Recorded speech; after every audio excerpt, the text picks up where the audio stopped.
कैसा वो श्रद्धावान होता है। एक राजकुमारी और दूसरी एक जमींदार की पुत्री, दोनों को मित्रता थी। एक दिन राजा के यहां भगवत प्रेमी महात्मा आए। वो संत सेवी राजा थे। महात्मा जन आते रहते थे और महात्माओं का कार्य ही होता है निरंतर अपने प्रभु की सेवा और सुमिरन में मगन रहना। सेवा सुमिरन ये बहुत बड़ी सामर्थ्य है। अगर हम हर समय सेवा और सुमिरन में रहें तो कभी कोई माया प्रपंच हमें परास्त नहीं कर सकता। जहां हम सेवा सुमिरन से अलग हुए वहीं माया का प्रभाव पड़ता है। भगवान का शालिग्राम स्वरूप उनके पास था। खूब भाव से सेवा कर रहे थे और नवीन अवस्था की कोमल हृदय वाली ये दोनों सखियां देख रही थी। इनके मन में आया ऐसे हम भी ठाकुर सेवा करेंगे। देखने से सुनने से हमारे हृदय में प्रभाव पड़ता है। गंदी बातें देखेंगे, गंदी बातें सुनेंगे, उसी का चिंतन होगा, हृदय गंदे आचरणों की प्रेरणा वाला बन जाएगा। अगर हम भागवतिक बातें सुनेंगे, भागवतिक दर्शन करेंगे तो भागवतिक चिंतन होगा, हृदय भागवतिक प्रेरणा वाला बन जाएगा। कई दिन संत भगवान रुके। रोज सेवा कीर्तन कथा सरल हृदया। उन दोनों सखियों में बात आई कि चल करके संत भगवान से कहते हमको भी ठाकुर जी दीजिए। दोनों ने चरण पकड़कर प्रार्थना की, गुरुदेव हमारे हृदय में भी इच्छा हो रही कि हमें ठाकुर सेवा मिले। अब दोनों बच्चे ही थे। संत भगवान ने विचार किया सेवा पद्धति में बहुत सावधानी की आवश्यकता होती है। अभी ये बच्चे हैं, कहीं सेवापराध न बन जाए। सेवापराध भी होता है। उपासना में चलने वाले उपासक को सेवापराध और उप सेवापराध 32 ये 64, इन पर सावधान रहना चाहिए। ये गलती नहीं होनी चाहिए। जैसे आप ठाकुर सेवक हैं, अपने घर में सेवा विराजमान किए हुए हैं। अब जैसे आपको ठाकुर जी के दर्शन के लिए जाना है, जहां तक ठाकुर जी के दर्शन करने के लिए जाना है, हो सके तो पादुका न पहने, नंगे पैर दर्शन करने जाए। यदि आप में ऐसी सामर्थ्य नहीं है किसी कारण से, तो सीढ़ियों में पादुका नहीं पहनना चाहिए। जहां से मंदिर की सीढ़ियां हैं, पादुका उतार कर माथा रखकर सीढ़ी में फिर चढ़ना चाहिए। खड़ाओं या पादुका पहन करके श्री विग्रह के दर्शन करने के लिए जाने में फिर अपराध लगता है। अरे अपने मालिक के दर्शन करने जा रहे हैं, स्वामी के दर्शन करने जा रहे हैं, प्रभु के दर्शन करने जा रहे हैं, तो अपनी कुटिया से और मंदिर तक नंगे पैर जाना चाहिए। ये भावना रखनी चाहिए। भरत जी जा रहे हैं प्रभु के दर्शन करने के लिए, अयोध्या से पैदल ही चले थे, तो सुकुमार चरणारविंद तो बड़े बड़े फफोके छाले पड़ गए थे। वशिष्ठ जी ने देखा, सबने मिलकर भरत जी से कहा पालकी पे बैठ जाइए। तो उन्होंने कहा हाँ, मेरे प्रभु यहां नंगे पैर चले हैं और मैं पालकी पे बैठ जाऊं? उचित तो यह है कि अपने प्रभु के दर्शन के लिए मैं जा रहा हूं, तो जहां जहां प्रभु के चरण पड़े वहां मेरा शीश पड़े, अर्थात सिर भर जाऊं। उचित समोरा सप्ते सेवक धर्म कठोरा। यहां मैं सर के बल चल के जाऊं, पर असमर्थ हो। तो आप कह रहे हैं पैर में छाले पड़ गए, आप सवारी में बैठ जाइए। ऐसा नहीं हो सकता। तो अपने प्रभु के दर्शन करने के लिए जब जाए तो हो सके, सामर्थ्य हो तो पादुका न पहने, कोई खड़ाऊं चप्पल जूता आदि ना पहने। अगर पहने हैं तो बस सीढ़ी तक ही पहन कर जाए, ऊपर सीढ़ियों की नहीं। इतने सुकुमार मत बनो, ये आग में जलाया जाएगा शरीर, ये गाड़ दिया जाएगा शरीर, इससे ज्यादा प्यार ना करो। अब इतना दृढ़ विश्वास कि ये बच्चे हैं, सेवा भाव कैसे पूर्ण कर पाएंगे? तो उन संत भगवान ने दोनों बच्चियों से कहा कल ठाकुर जी लाएंगे, हम आपको दे देंगे। तो गांव में घूमे तो आसपास गोले गोले से पत्थर मिले, पत्थर लाए 2। देखो गुरु वचनों पर और गुरु प्रदत्त सेवा वस्तु पर कितना भाव होना चाहिए। उन्होंने दृढ़ विश्वास किया कि मुझे भगवान गुरुदेव ने दिया, ये भगवान है मेरे। दोनों ने अपने हृदय से लगाया। अब एक जमींदार की पुत्री थी, एक राजकुमारी, स्वर्ण के सिंहासन में, और उनका नाम रखा सिलपिल्ले ठाकुर। सिल मतलब पत्थर, तो उनका तुम्हारे ठाकुर का नाम सिलपिल्ले गोविंद है। दोनों सिंहासन पर रखकर आराधना करती। भाव प्रतिपल बढ़ता गया, नाम निरंतर जप। गुरु प्रदत्त ठाकुर पर विशेष चमत्कार हृदय में प्रकट होता है यदि उन्हीं की नियमावली से चलो। अपने मन से बाजार से खरीद लाए, विराजमान किए हैं, कभी सेवा की कभी नहीं की, वो भी अच्छा है, कम से कम भागवतिक भाव तो है। लेकिन सिद्धि जो प्राप्त होती है वो गुरु कृपा से, गुरु प्रदत्त ठाकुर से। जैसे धन्ना जी को भांग के बट्टे में ठाकुर जी प्रकाशित हो गए, गुरु प्रदत्त। अब ये सखियां जब तो इनके ब्याह की बात हुई, तो जो राजकुमारी थी उनका राजकुमार से किसी से ब्याह तय हुआ, ब्याह हो गया।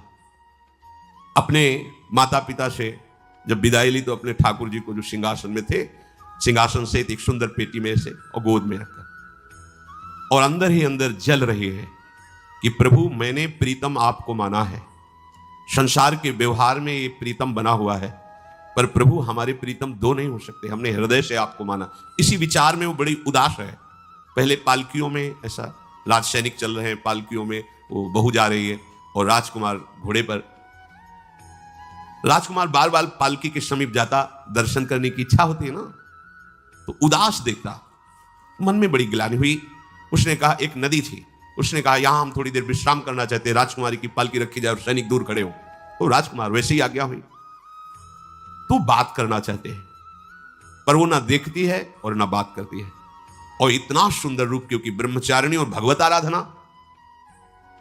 अब उसके हृदय में जलन हुई कि ऐसा क्या है जो हमसे बात नहीं कर रही। बस बार बार ऐसे पिटारी खोल के ऐसे ठाकुर जी को देखती। नाम जप और सेवा के प्रभाव से वो सिल नहीं रह गया था, वहां उसको सांवरे श्याम सुंदर की झांकी मिलती थी। जब अपने शिल्पिल्ले ठाकुर जी को देखती तो ललित त्रिभंगी श्री लालजू महाराज श्याम सुंदर दिखा, अत्यंत आसक्ति। गुरु प्रदत्त किसी भी शब्द में, किसी भी वस्तु में दिव्यता होती है, बस हमारी भावना होनी चाहिए। अरे बोले ये हम नहीं दे सकते, ये गुरु प्रदत्त है, नहीं हम प्राण दे सकते, लेकिन ये नहीं।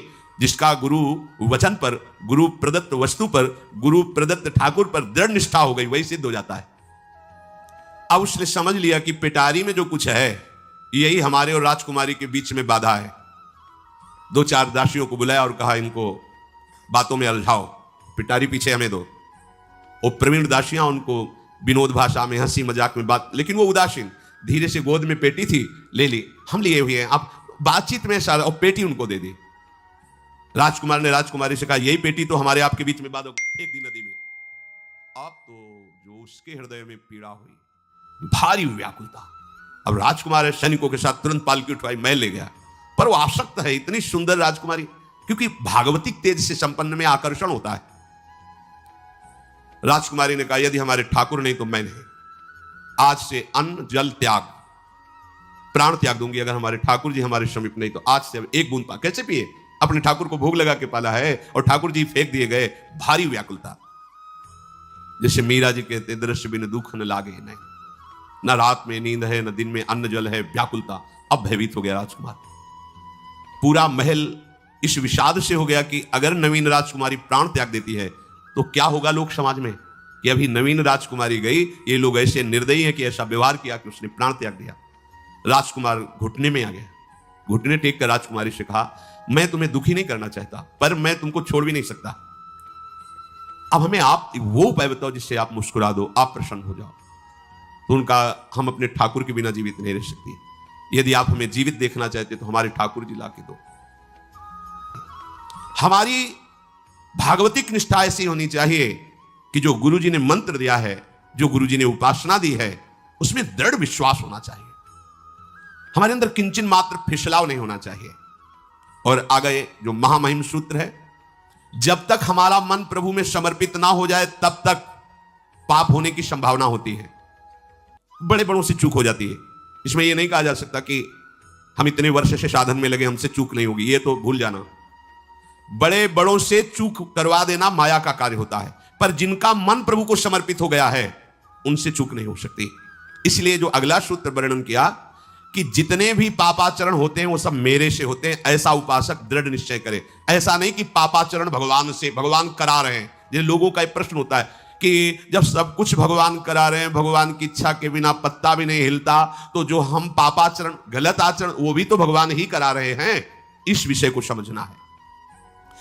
आज के समाज का जो मानसिक स्तर है, जब हम त्याग की बात करते हैं कि गंदे आचरण नहीं करने चाहिए, तो जो समझाया जाता है, जो समझ है आज की आधुनिक, वो ये समझ है, कुछ ऐसे जनों ने ये निर्धारित भी किया है कि बहुत भोग कर लेने पर फिर समाधि की प्राप्ति होती है। अगर ऐसा होता तो लाखों लोग समाधि को प्राप्त होते, लाखों लोग बिना साधना के। क्यों? बचपन से लेकर के पूरे जीवन तक भोग ही भोग रहे, सब समाधि में पहुंच जाते। प्रायः सबके दिमाग में बात बैठी है कि अगर हम भोग ले तो हम मन को समझा सकते हैं, लेकिन आप बात अनुभव की समझ लीजिए कि आप भोगने के लिए जो ही गए तो मन के गुलाम बन करके गया, वो कभी तुम्हें मुक्त होने का अवसर नहीं देगा। जैसे हम भोजन कर लेते हैं तो लगता है कुछ नहीं, लेकिन 6 घंटे व्यतीत होते होते पर्चा बन जाएगा कि ये चीज फिर चाहिए खाने को।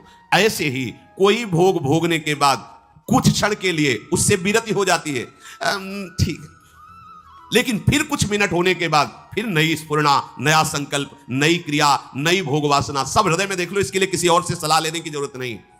इसलिए ये जो संतों का मत है, शास्त्र का मत है कि भोगों के भोगने से भोग वासना दृढ़ होती है, कामना बढ़ती है, ना कि शांति मिलती है। लेकिन आधुनिकता में भोगों को भोगने से शांति मिलती है, ऐसी धारणा बनी हुई है, और ये गलत है। और ये इतनी गलत हो जाती है कि हम हत्या करने लगते हैं, हिंसा करने लगते हैं, पूज्य जनों के साथ दुर्व्यवहार करने लगते हैं।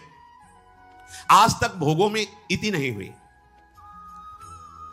देवयानी जी भगवान शुक्राचार्य जी की पुत्री हैं। वो इतनी सुंदर हैं कि कोई अप्सरा भी उनसे होड़ नहीं कर सकती, क्योंकि भगवान शुक्राचार्य की पुत्री जितेंद्री, पवित्र, भगवत आराधन संपन्न। बड़ा प्रसंग है, उसको ना लेते हुए हम सारांश में बता रहे। वृषपर्वा की पुत्री शर्मिष्ठा, ये असुर राजकुमारी है, दैत्यराज वृषपर्वा उनकी पुत्री शर्मिष्ठा, और दैत्य गुरु भगवान शुक्राचार्य उनकी पुत्री देवयानी बड़े समाज के साथ जंगल में गई हुई थी। एक बड़ा दिव्य सरोवर था, तुलसी में सब राजकुमारियां स्नान कर रही थी। अचानक वहां से कोई महात्मा निकले तो जल्दी में सबने वस्त्र धारण किए, तो शर्मिष्ठा के वस्त्र देवयानी ने और देवयानी के वस्त्र शर्मिष्ठा, वो महात्मा निकल गए। वहां कोई उनको टिकना तो था नहीं। देवयानी ने देखा कि मेरे पवित्र वस्त्र, देवयानी ने वस्त्र धारण नहीं किया शर्मिष्ठा के। जब महात्मा चले तो देखा कि हमारे वस्त्र ये राजपुत्री शर्मिष्ठा धारण किए। तो उनका तुझे पता है मेरे वस्त्रों को स्पर्श करने का भी तेरे को अधिकार नहीं, तूने धारण कैसे कर लिया? तो उनका ज्यादा मत बोल, इतना गुमान करके मत बोल। जैसे सब सेवक पलते हैं मेरे महाराज से, ऐसे तेरा पिता और तू भी मेरे महाराज के द्वारा ही पोषित है, क्योंकि वो तो राजा है, सारी सेवाएं वही देते हैं। ऐसा नहीं बोलना चाहिए, क्योंकि गुरु पुत्री है, आचार्य पुत्री है और सम्माननीय है। पर ऐसा वो बोल गई शर्मिष्ठा। देवयानी ने कहा तुझे पता है अगर मेरे पिता की दृष्टि बदल जाए तो 2 मिनट में देवता तेरे पिता सहित संपूर्ण राज्य को नष्ट कर देंगे। मेरे पिता